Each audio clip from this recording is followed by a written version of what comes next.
Chapter 3, The Dwarf. If you recall from yesterday, the children they have discovered that they are indeed in Narnia.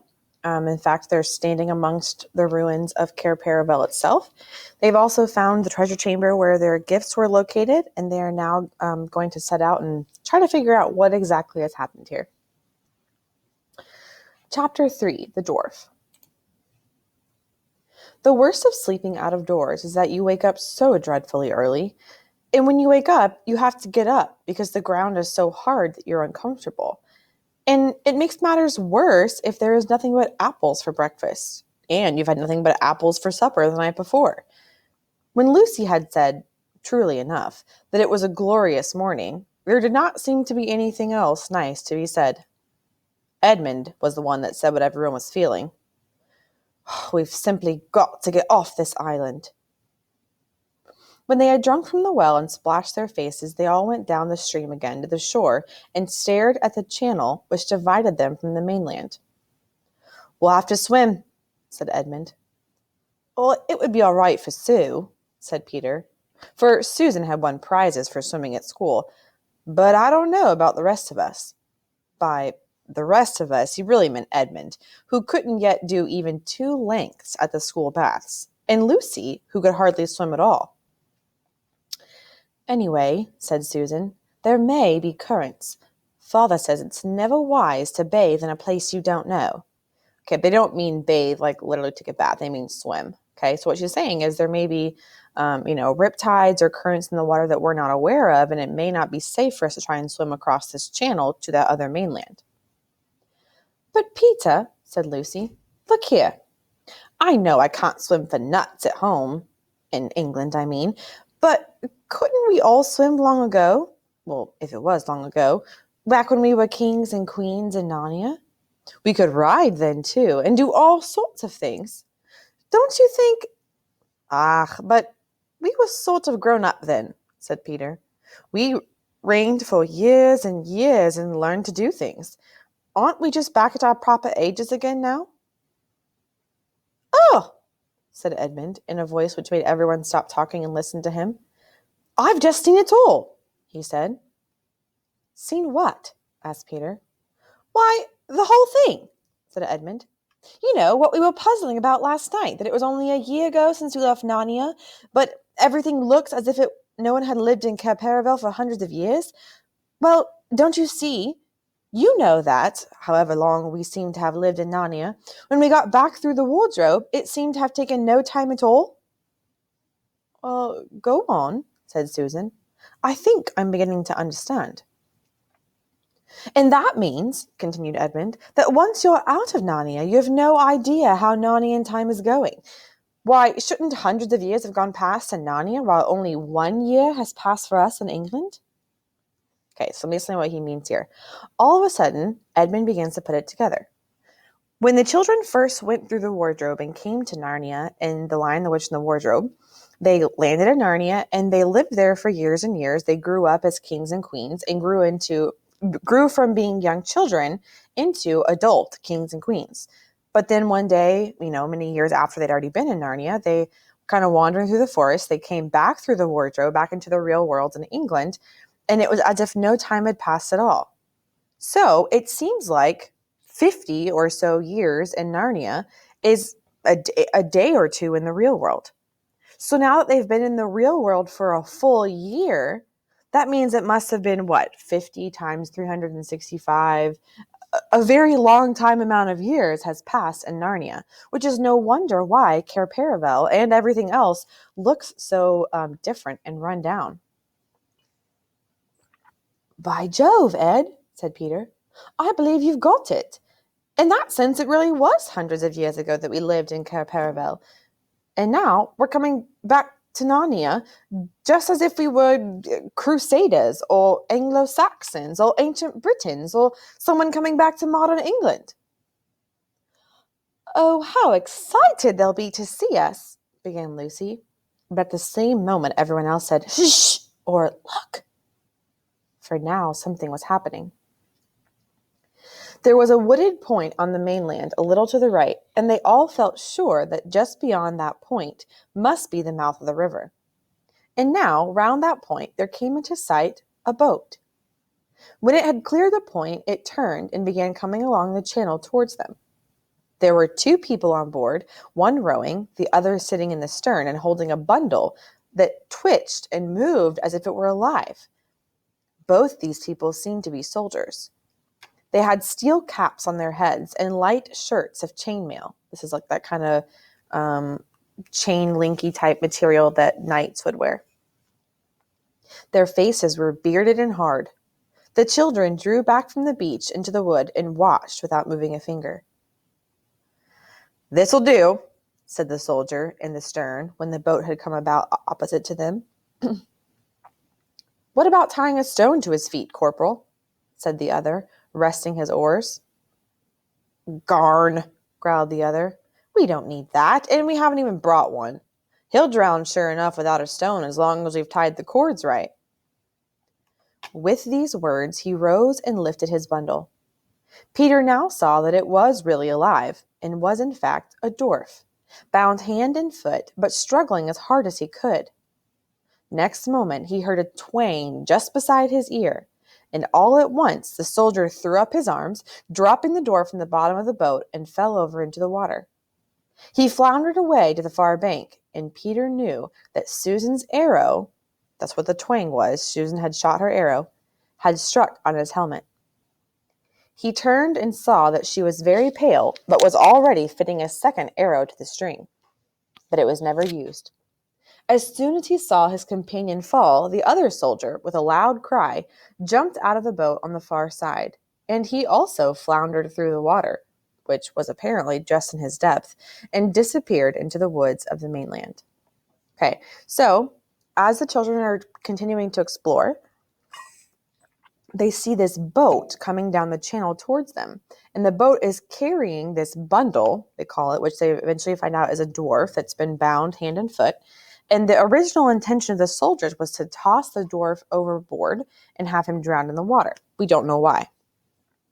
But Susan, noticing that someone was in trouble, namely the dwarf, she immediately got her bow and arrow and shot at the soldiers. Well, apparently it scared the soldiers so badly that they both freaked out, dropped the dwarf back into the boat, jumped out of the boat, and swam to the shore to run away as fast as they could. So something really freaked them out. "Quick, before she drifts!"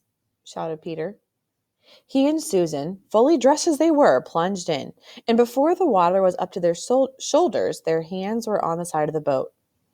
In a few seconds, they had hauled her to the bank and lifted the dwarf out, and Edmund was busily engaged in cutting his bonds with the pocket knife.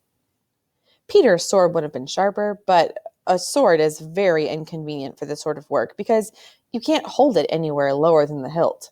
Basically, the sword's too big to use on a small cut, like trying to cut the cords off his hands and feet.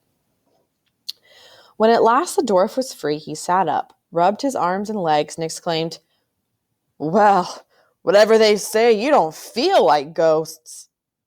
What? Why is he calling the children ghosts? Like most dwarfs, he was very stocky and deep-chested. He would have been about 3 feet high if he had been standing up, and an immense beard and whiskers of coarse red hair left little of his face to be seen, except the beak-like nose and twinkling black eyes. "Anyway," he continued, "ghosts or not, you've saved my life, and I'm extremely obliged to you." "But why should we be ghosts?" asked Lucy. She's like, "Why do you keep calling us ghosts?" "Well, I've been told all my life," said the dwarf, "that these woods along the shore were as full of ghosts as they were of trees. That's what the story is. And that's why when they want to get rid of anyone, they usually bring them down here, like they were doing with me, and say they'll just leave them to the ghosts. But I always wondered if they didn't really drown them or cut their throats. I never quite believed in ghosts, but those 2 cowards you've just shot believed all right. They were more frightened of taking me to my death than I was of going."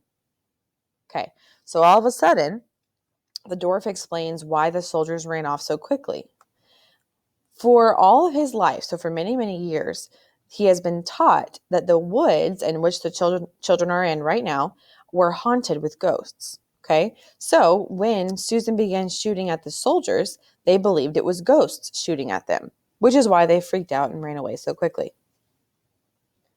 Oh, said Susan. So that's why they both ran away. Eh? What's that? Said the dwarf. They got away, said Edmund, to the mainland. I wasn't shooting to kill, you know, said Susan.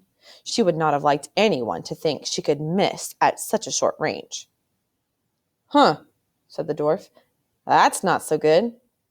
That may mean trouble later on, unless they hold their tongues for their own sake. Meaning unless they don't admit they let their prisoner go, otherwise they'd be in trouble. What were they going to drown you for? Asked Peter. Oh, I'm a dangerous criminal, I am, said the dwarf cheerfully. But that's a long story. Meantime, I was wondering if perhaps you were going to, ask me to breakfast. Oh, you've no idea what an appetite it gives me being executed. Well, there's only apples, said Lucy dolefully.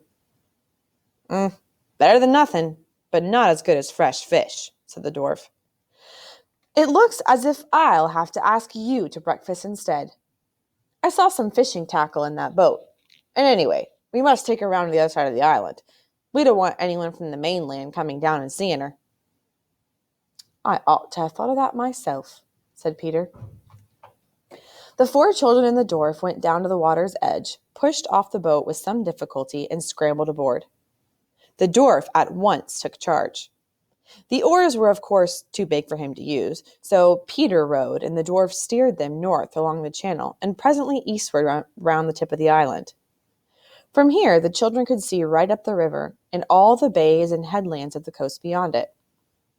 They thought they could recognize bits of it, but the woods, which had grown up since their time, made everything look very different. When they had come around into open sea on the east of the island, the dwarf took to fishing. They had an excellent catch of pavenders, type of fish, a beautiful rainbow-colored fish which they all remembered eating in Cair Paravel in the old days. When they had caught enough, they ran the boat up into a little creek and moored her to a tree, meaning tied her up to a tree so she wouldn't float away. The dwarf, who was a most capable person, and indeed, although one meets bad dwarfs, I never heard of a dwarf who was a fool, cut the fish open, cleaned them, and said, Now, what we want next is some firewood. Well, we've got some up at the castle, said Edmund. The dwarf gave a low whistle. Beards and bedsteads, he said. So there really is a castle after all. It's only a ruin, said Lucy. She said, meaning there's only ruins of it, only pieces of it left now because it's been destroyed. The dwarf stared round at all 4 of them with a very curious expression on his face. And who on earth, he began, but then broke off and said, no matter. Breakfast first. But one thing before we go on. Can you lay your hand on your hearts and tell me I'm really alive? Are you sure I wasn't drowned and we're not all ghosts together? Okay, so the dwarf is kind of funny. He says, hold on. I'm going to continue cooking our fish here, but can you guys promise me that we're actually alive and I'm not dreaming? Am I actually a ghost? Was I actually killed or are we alive? When they had all reassured him, the next question was how to carry the fish. They had nothing to string them on and no basket. They had to use Edmund's hat in the end, because no one else had a hat. He would have made much more fuss about this if he had not by now been so ravenously hungry. This is meaning, obviously, extremely hungry. At first, the dwarf did not seem very comfortable in the castle. He kept looking around and sniffing and saying, looks a bit spooky after all.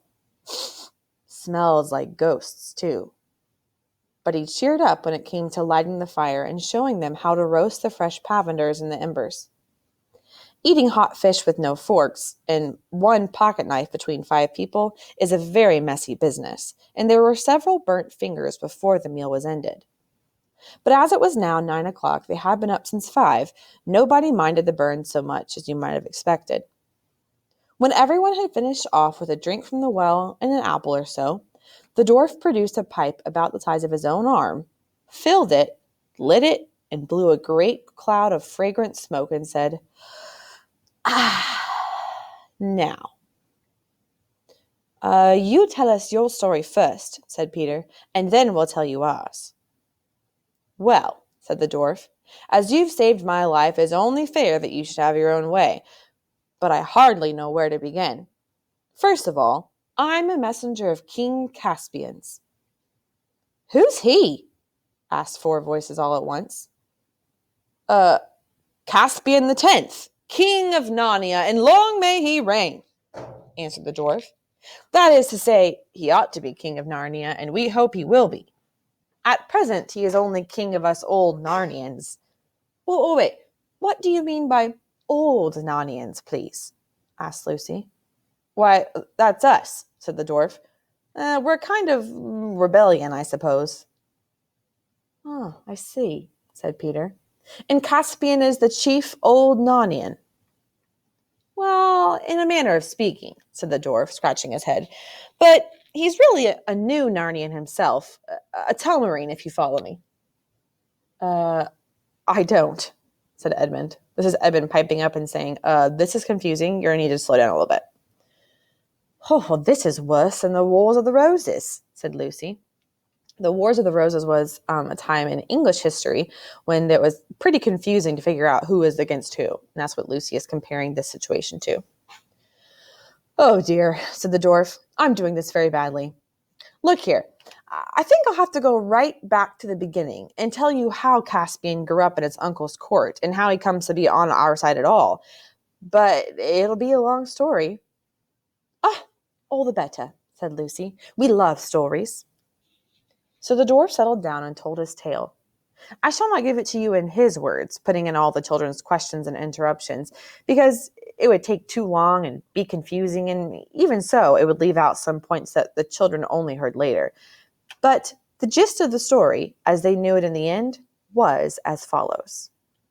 So tomorrow we'll read chapter 4, The Dwarf Tells of Prince Caspian, and we'll find out just what has happened since the children have been gone.